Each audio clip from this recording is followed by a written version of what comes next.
Hello, my cute little cool sea interpretees. Today we are here to discuss a new topic, that is how does digital transformation work.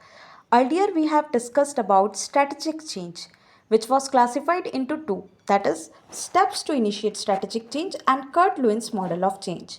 I hope you remember both the topics. So let's move into a new video of how does digital transformation work, यानी कि digital transformation कैसे काम करता है। अब digital transformation सुनते ही सबके दिमाग में क्या आता है कि हम अपने काम को मैन्युअली से ऑनलाइन शिफ्ट कर रहे हैं, right? You are absolutely right. Now let's discuss in our SM perspective digital transformation क्या होता है। So the digital transformation is use of digital technologies to develop fresh, improved और entirely new company procedure, goods और services। यानी कि हम digital technologies का use करेंगे और उससे एकदम फ्रेश, इम्प्रूव्ड और एकदम नया कंपनी प्रोसीजर, गुड्स और सर्विसेज को डेवलप करेंगे। अब आप सोच रहे होगे कि डिजिटल टेक्नोलॉजीज़ तो हम यूज़ कर लेंगे, बट इससे हम कंपनी प्रोसीजर, गुड्स और सर्विसेज कैसे बनाएंगे, वो भी एकदम नई। So I have classified here that company procedure का मतलब क्या है। जब भी हम डिजिटल टेक्नोलॉजीज़ यूज़ करेंगे तो नए कंपनी प्रोसीजर कैसे फॉलो होंगे। जब भी हम डिजिटल टेक्नोलॉजीज़ यूज़ करेंगे तो हमारे वर्क कैसे हो जाएंगे, इंटरनल ऑपरेशन स्ट्रीमलाइन हो जाएगी, मतलब बहुत स्मूथली काम होने लग जाएगा। साथ ही साथ डिसीजन मेकिंग में भी बहुत इम्पैक्ट पड़ेगा, बहुत जल्दी काम होगा, बहुत जल्दी डिसीजन ले पाएंगे। एग्जाम्पल लो, अभी हमारे पास गूगल का वर्क स्पेस है, ओके। सो जितने भी लोग जहाँ भी बैठे हैं, अगर कंपनी की, ऑर्गेनाइजेशन की कोई मीटिंग होती है तो एक नोटिस पे हर कोई प्रेजेंट हो जाएगा मीटिंग में, राइट? जब सब लोग तुरंत प्रेजेंट हो जाएंगे तो तुरंत सारे डिसीजन ले लिए जाएंगे, सब कुछ बहुत जल्दी जल्दी होने लग जाएगा। So this will ease, right? This will provide you ease. You can do any work very easily on real time basis. I hope you understand what I mean to say that जब भी हम इन technologies को use कर रहे हैं, जो ये work space, Google work space, ये क्या है? ये एक डिजिटल टेक्नोलॉजी ही है, डिजिटल टूल है, जिसको यूज़ करने पे हमारा इतनी क्विक मैनर पे वो हो गया, टीम मीटिंग कंडक्ट हो गई, हमने इजीली सारे डिसीजंस ले लिए, राइट? नाउ अगर हम डिजिटल टेक्नोलॉजीज़ लेते तो नए इम्प्रूव्ड गुड्स कैसे बनेंगे। अब आप देखो, हम नई टेक्नोलॉजीज़ का यूज़ करके इनोवेशन ला सकते हैं अपने प्रोडक्ट में, जैसे कि आ चुका है already. Suppose smart watches, smart refrigerators, ये सब क्या है? टेक्नोलॉजी यूज़ हो रही है। उन टेक्नोलॉजी के यूज़ होने से कितने अच्छे अच्छे प्रोडक्ट्स आ रहे हैं, ठीक है। Now let's take example of services, कि सर्विसेज में ये डिजिटल टेक्नोलॉजीज़ कैसे हमको फ़ायदा देंगी। So think about online learning platforms, ठीक है। अभी ये जो हमारे बीच में भी, आपके और मेरे बीच में जो बातचीत चल रही है, this is an online platform, okay, where I am uploading videos and many professors, many teachers are uploading video and you are getting benefited, right? So this is how digital transformation is helping each and every one of us. So organization को भी help मिलती है, right?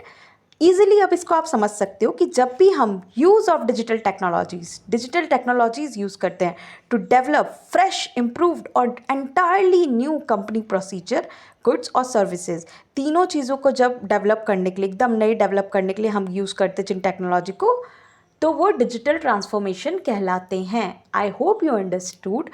Once again, read it.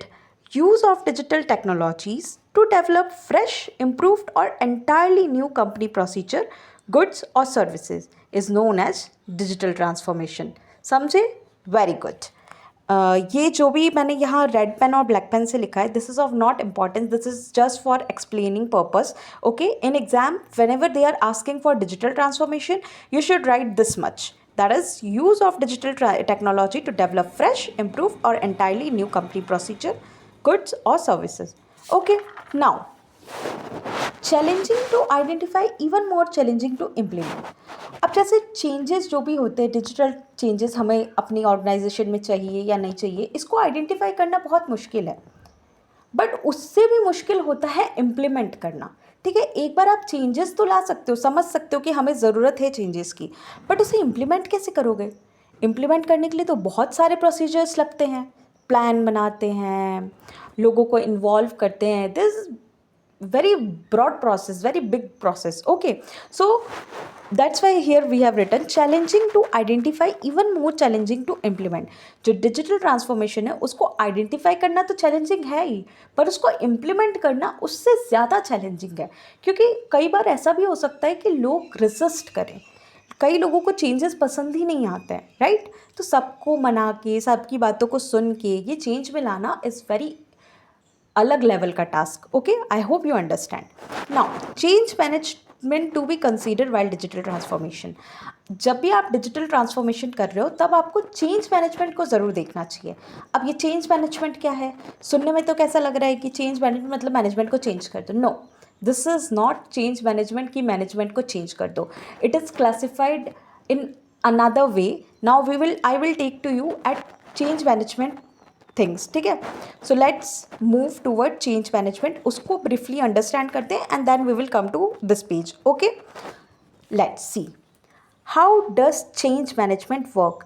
Change management work कैसे करता है, right. अभी तक सुनने में हम क्या समझ रहे थे कि मैनेजमेंट को चेंज कर दो, but that doesn't mean here. Okay, it's a process और set of tools plus best practices to manage change in the organisation.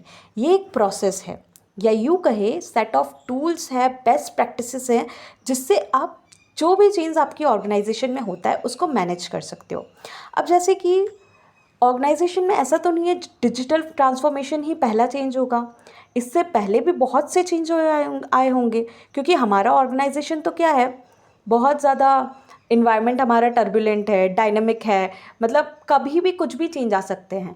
इससे पहले भी चेंजेस हुए होंगे. उन चेंजेस में हमारे ऑर्गेनाइजेशन ने कैसा रिएक्ट किया होगा, उसकी सारी चीज़ें जो भी प्रैक्टिसेस हमने फॉलो की होगी वो सारी अवेलेबल होगी मैनेजमेंट के पास, राइट. तो उन प्रैक्टिसेस को यूज़ करना, जो भी टूल्स अवेलेबल है लाइक कम्युनिकेशन टूल, सर्वे और फीडबैक टूल, इनको यूज़ करके हम अपनी ऑर्गेनाइजेशन में जो चेंज है उसको मैनेज करेंगे. और इस चेंज को जब हम मैनेज करेंगे तो वो कहलाता है change management. Okay, right. So this is the process और set of tools and best practices to manage change in organisation. ठीक है, इससे हम जो भी ऑर्गेनाइजेशन में चेंज आएगा उसको मैनेज करते हैं. Now, this also assists in making changes in a safe and regulated manner, reducing the possibility of detrimental effects on the company. अब सोचने वाली बात है, अगर हमारे पास ऑलरेडी कुछ हुआ है, like let's take an example अपनी पर्सनल लाइफ में. अगर हमारे साथ कोई प्रॉब्लम हुई रहती है पहले, ठीक है, और सेम प्रॉब्लम बाद में फिर हो जाए, तो कहीं ना कहीं हमें पता होता है कि हमें ये जो आने वाली प्रॉब्लम है इससे कैसे रिएक्ट करना है, इसको मतलब कैसे टैकल करना है, राइट. तो ऑर्गेनाइजेशन में भी जो चेंजेस आ चुके हैं, अब ऐसा तो नहीं है कि बहुत ज़्यादा कुछ डिफ़र करेगा, बट कुछ हद तक हम उन चेंजेस से सीख चुके हैं, राइट. तो उन्हीं जो भी हमने तब यूज़ किया था, सेफगार्ड्स लगाए थे, वो सारी चीज़ों को ध्यान में रख के हम इजीली चेंज कर सकते हैं.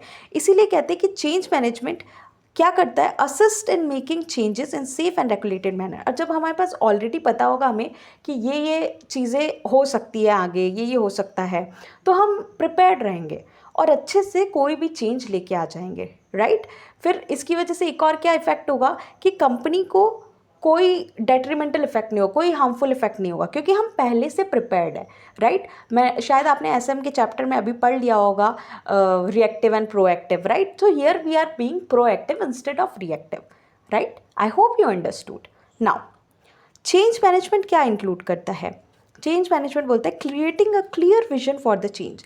आपको चेंज क्यों लाना है, आप कहाँ पहुँचना चाहते हो, ऐसी कौन सी जगह पे पहुँचना चाहते हो जिसके लिए आपको चेंज की ज़रूरत है, ठीक है, वो बताएगा. Then involving stake holder in process. अब कोई भी चेंज आप ऐसे ही बस अपने मन मुताबिक नहीं ला सकते कि मेरा मन है तो मैं चेंज कर रही हूँ, आई वांट अ चेंज, वो वाला सीन नहीं लाना है, राइट. तो हमें स्टेक होल्डर्स को भी इन्वॉल्व करना पड़ेगा. अब स्टेक होल्डर्स कौन है? जिनको हमारे ऑर्गेनाइजेशन में इंटरेस्ट है, समझे? Good. Then coming up with a plan for putting the change into action. अब क्या होगा, जब हमने सबको इन्वॉल्व कर लिया तो हमें एक प्लान भी बनाना पड़ेगा और उस प्लान को एक्शन में लाना पड़ेगा, right. Then keeping an eye on result, और उससे रिजल्ट क्या निकल के आ रहा है उस पर भी हमें ध्यान रखना पड़ेगा. कीपिंग एन आई, उसके ऊपर मतलब मॉनिटर करते रहना है कि क्या इसकी वजह से चेंजेस आए हैं. सम रिजल्ट्स आए हैं, सॉरी माय बैड, क्या रिजल्ट्स आए हैं वो हमें देखने पड़ेंगे। तो चेंज मैनेजमेंट क्या इंक्लूड करता है? Creating a clear vision for the change. Change की हमें क्यों ज़रूरत है, क्या विजन ऑर्गेनाइजेशन रखती है। Then involving stake holder in process, stake holder को इन्वॉल्व करना। उसके बाद जब सब आ गए हैं तो क्या होगा, प्लान बनेगा और उसको एक्शन में, प्लान बना के बस साइड में रखना नहीं है ना, उसको एक्शन में भी लाना पड़ेगा, राइट। और फिर हमें आई भी रखनी पड़ेगी, हमें मॉनिटर करना पड़ेगा रिजल्ट्स पे कि आखिर हमने ये जो चेंज किया इससे रिजल्ट आ रहे भी हैं या नहीं आ रहे हैं। आई hope you understood. Okay, so and at the last, there's a line. Although change management is frequently viewed as difficult and complicated process, it is vital for ensuring the digital transformation project are successful. वैसे तो ये बहुत खतरनाक process है, मतलब बहुत problem भी आ सकती है, प्रॉब्लमेटिक है, डिफिकल्ट है, बट ये इंपॉर्टेंट है कोई भी चेंज लाने के लिए। वैसे तो यहाँ डिजिटल ट्रांसफॉर्मेशन की बात हो रही है तो उसके लिए लिखा है कि उसके सक्सेसफुल होने के लिए बहुत ज़रूरी है ये, बट कोई भी चेंज हो इसका होना बहुत इंपॉर्टेंट है। Okay, I hope you understood. Let's re revise it ताकि आपको सब चीज़ें दिमाग में बैठ जाएं। The first thing was what is change management. तो चेंज मैनेजमेंट कुछ नहीं, एक प्रोसेस है या सेट ऑफ टूल्स और बेस्ट प्रैक्टिसेस हैं to manage changes in organization. किसी भी ऑर्गेनाइजेशन में चेंज को मैनेज करने के लिए जो भी टूल्स यूज़ होते हैं, प्रोसेस यूज़ होती है, वो यहाँ पे है, ठीक। ये क्या हेल्प करेगा चेंज मैनेजमेंट? चेंज मैनेजमेंट हमको हेल्प करेगा कि हम चेंजेस को कर पाएँ in safe and regulated manner, अच्छे से सेफली कर पाएँ, ठीक है, जिससे कोई भी कंपनी को कोई परेशानी ना हो। देन चेंज मैनेजमेंट में क्या क्या इंक्लूड होता है, ये 4 पॉइंट आपको याद रखना बहुत ज़रूरी है। सबसे पहला होता है vision, right, creating a clear vision for the change. हमें क्यों ज़रूरत है चेंज की, उसका विजन बनाना। देन एक बार विजन बना लिया तो हम अकेले तो इसमें इन्वॉल्व नहीं होंगे, हमें अपने स्टेक होल्डर को भी इन्वॉल्व करेगा, राइट। तो involving stake holder in process, क्योंकि उनका भी हक है जानने का। So we will involve then. अब इन्वॉल्व करने पे हम खाली हाथ बैठे नहीं रहेंगे, क्या करेंगे, प्लान बनाएंगे, प्लान को एक्शन में लाएंगे और साथ ही साथ रिजल्ट्स पे आई रखेंगे। I hope this is clear to you. Once revise it, say with me, creating a clear vision for the change, involving stakeholder in process, coming up with a plan for putting the change into action, keeping an eye on result. Repeat again: creating a clear vision for the change, involving stakeholder in process, coming up with a plan for putting the change into action, keeping an eye on result. Understood? बहुत basic है, अगर आप सोच समझ के चलेंगे तो आपको इजीली याद हो जाएगा। और ये चीज़ें पता है हमारे ऐसे में एक प्लस पॉइंट है कि बार बार ये चीज़ें रिपीट होती है। Okay, so it is easy to remember. Okay, so let's revise again. Creating a clear vision for change, मतलब हम विजन बना रहे हैं। विजन बना रहे हैं तो हमें साथ साथ, अगर हम चेंज कर रहे हैं, सबको पता होना चाहिए, यानी कि हमें स्टेक होल्डर को भी बताना ज़रूरी है। देन हम खाली नहीं बैठे रहेंगे, हमें प्लान बनाना है और प्लान बना के उसे एक्शन में भी लाना है। और एक्शन बनाने में लाने के बाद भी हमारा काम ख़त्म नहीं होता, हमें रिजल्ट्स के ऊपर आइज़ रखनी पड़ेंगी। Okay, I hope you understand about change management. This is all about change management. Even if you want to note it down and जब एग्ज़ाम देने जाओ तो एग्ज़ाम में इतना भी लिखोगे, you will get the marks. Okay, and let me tell you, ये जो भी कंटेंट है ये आपके मॉड्यूल से ही मैंने लिया है। So there's nothing to worry. Okay, now we will move to role of change management in digital transformation. अभी तक हमने जो पढ़ा था ना वो एक चेंज मैनेजमेंट के बारे में बस पढ़ा था कि क्या हो रहा है, क्यों हो रहा है, मतलब हमने देख लिया था ये है क्या, इसकी ज़रूरत कैसी है, ये हमें क्या बताता है, ये सब हमने पढ़ लिया। लेकिन हम मेन बात किसकी कर रहे थे, डिजिटल ट्रांसफॉर्मेशन की। तो डिजिटल ट्रांसफॉर्मेशन में ये कैसे हेल्प करेगा, इसका रोल क्या होगा, वो अब हम पढ़ेंगे, राइट। तो change management strategy can help in organization to. Change management की स्ट्रेटजी कैसे हेल्प करेगी ऑर्गेनाइजेशन को to specify the parameter and goals of digital transformation. वही जैसे हमने विजन देखा था वैसे यहाँ पे हम पढ़ रहे हैं कि पैरामीटर एंड गोल, ये आपको बता देगा आपका क्या पैरामीटर है, क्या मतलब कितना चेंज आपको करना है, डिजिटल ट्रांसफॉर्म हो रहा है, और आपके गोल्स क्या हैं, ठीक है। Then determine which procedure and tools must need to be modified. फिर आपको कौन से प्रोसीजर और टूल्स को मॉडिफाई करने की ज़रूरत है यानी कि सुधारने की ज़रूरत है। अब कुछ प्रैक्टिसेस पहले से चली आ रही है तो इसका मतलब ये नहीं है कि वही लगेगी, कुछ चेंजेस भी ज़रूरी है, उसमें भी कुछ ज़रूरी होती है, टूल्स में भी। So you need to modify them. Okay, तो क्या हो गया, सबसे पहला था हमारा specify the parameter and goals of digital transformation, then determine which procedure and tools need to be modified, कौन से प्रोसीजर और टूल मॉडिफाई होने चाहिए। मेक अ प्लान, पीछे भी हमने पढ़ा था कि प्लान बनाना पड़ेगा। So we'll make a plan for implementing the improvement, फिर हमको इम्प्रूवमेंट के लिए जो भी प्लान बना है वो हम इम्प्लीमेंट कर देंगे। इन्वॉल्व स्टाफ मेंबर, जो हमने पीछे भी पढ़ा था कि स्टेक होल्डर को हम कर रहे हैं, तो यहाँ पे आपको स्टाफ मेंबर को भी इंक्लूड करना है। And parties involve in transformation process, जो जो इस प्रोसेस में इन्वॉल्व हैं उन सबको आपको इन्वॉल्व करना ही पड़ेगा, ठीक है। Track progress and make required course correction, ठीक है।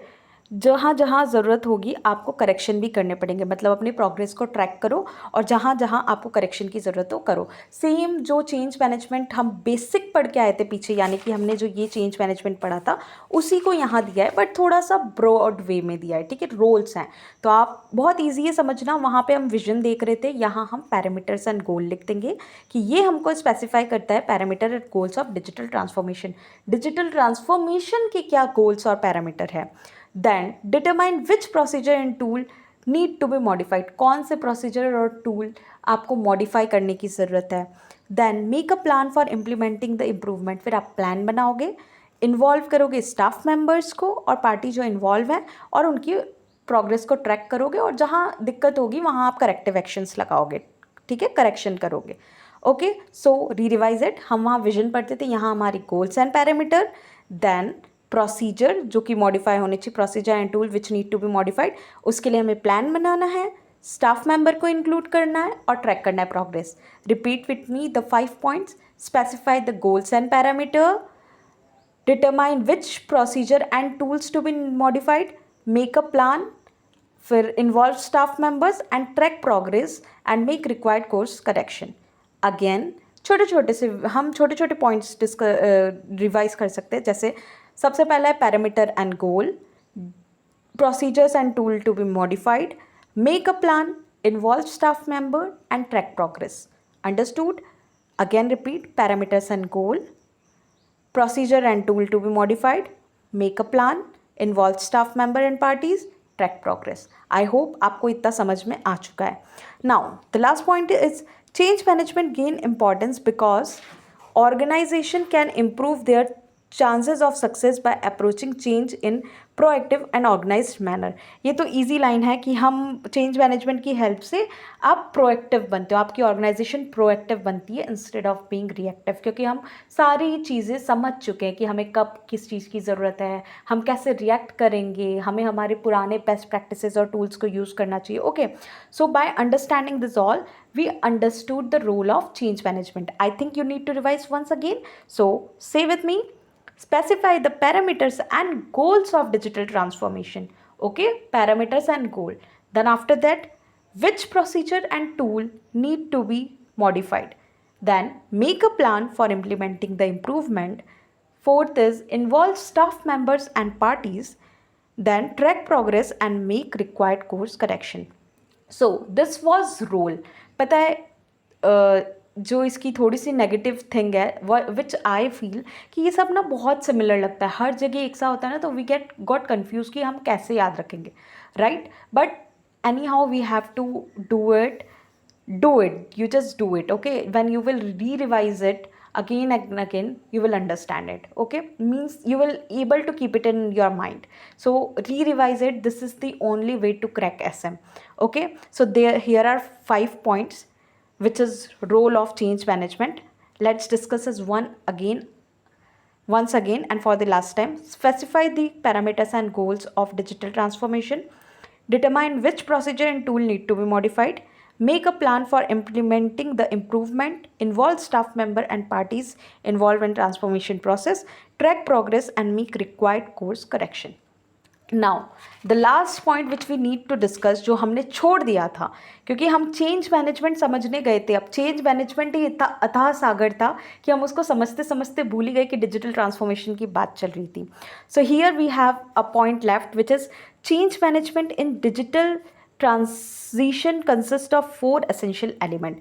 अब चेंज मैनेजमेंट, सी वहाँ रोल बोला था डिजिटल ट्रांसफॉर्मेशन में और यहाँ एलिमेंट्स की बात कर ली है। ऑल्दो वो दोनों सेम हैं, but you need to remember where to write what things, right. आपको ध्यान रखना ही पड़ेगा। This is what our course look like, right.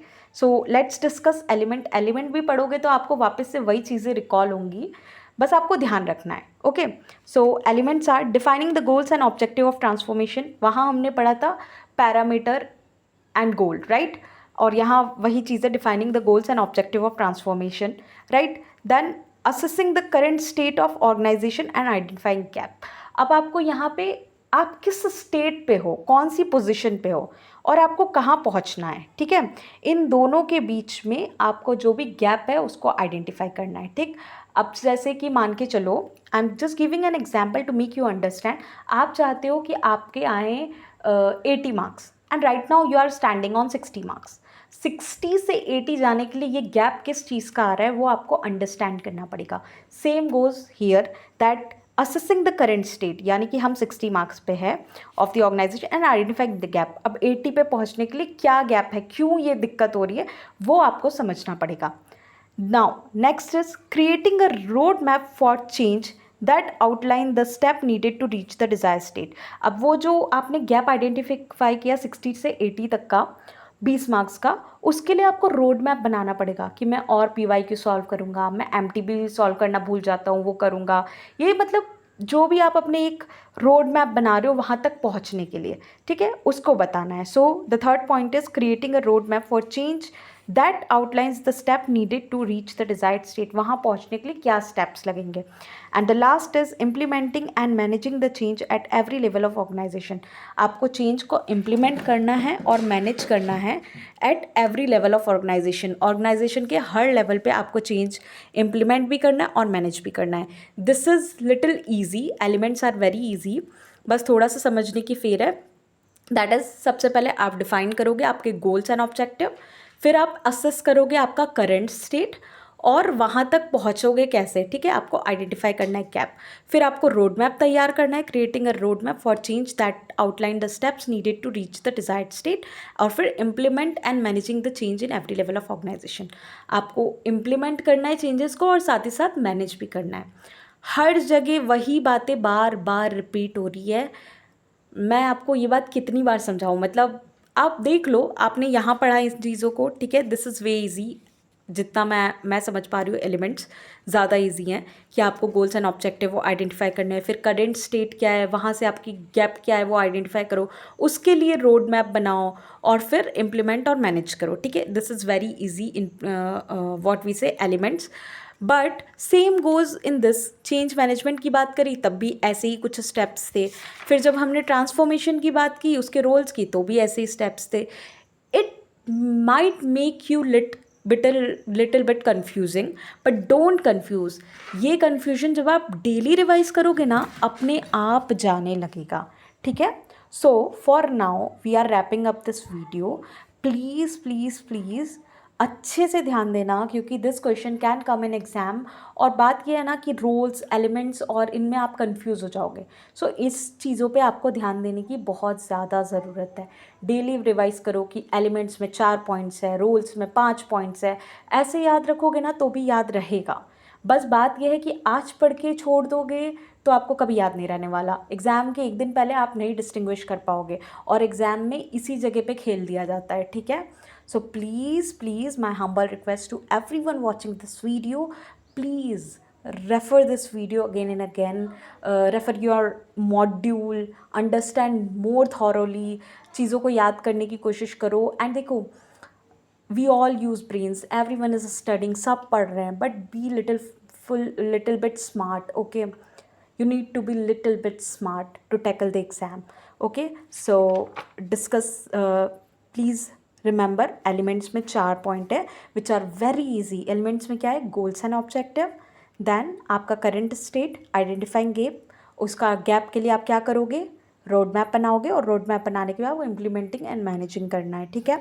Then अगर हम चेंज मैनेजमेंट की बात करें तो चेंज मैनेजमेंट ने क्या बताया था कि आपका क्लियर विजन क्या है, आपको स्टेक होल्डर को इन्वॉल्व करना है। स्टेक होल्डर को सिर्फ इन्वॉल्व करके क्या बैठे तो रहोगे नहीं, प्लान बनाओगे और उस प्लान को एक्शन में भी लाओगे, और रिजल्ट पे आंख रखनी पड़ेगी आपको, मतलब keeping an eye on result. और चेंज मैनेजमेंट की जब रोल की बात की थी हमने, सो इन डिजिटल ट्रांसफॉर्मेशन, सो ये चीज़ें आपको बोली गई थी कि पैरामीटर्स एंड गोल, फिर आपको कौन से पैरामीटर्स और टूल्स को मॉडिफाई करना है, फिर प्लान बनाना है और उसको इम्प्लीमेंट भी करना है, स्टाफ मेंबर को इन्वॉल्व करना है, ट्रैक करना है अपने प्रोग्रेस को, right. I hope this video helps you a lot, and please what ever you have learn so far, try to write down just now, means after completing video you should write it down. Even if you are writing in comment section, it's okay, it's fine, but you have to write it down, otherwise you will forget. Please listen to me. uh, this is what I can say: to pass examination you have to write it down for once, okay. Even though if you are writing it on pen and paper, it's okay for me, but you must have to write it down, okay. And differentiate between roles, elements. अभी के लिए अगर मैं आपको बोलूँ तो ये याद रखना कि एलिमेंट्स के 4 बच्चे, रोल्स के 5 बच्चे, okay, because this are little bit similar, so you might get confuse just because of you I am saying you again and again, but it all depends on you. If you want to do hard work plus smart work, it's all up to you. If you don't want to, then it is also up to you, but please make sure that you are learning well and you are preparing well for your examination. Listen my words, just for the sake of your parents, for the sake of your examination, for the sake of achieving that prefix, please write it down for once, okay. So until we next meet with our another topic, bye.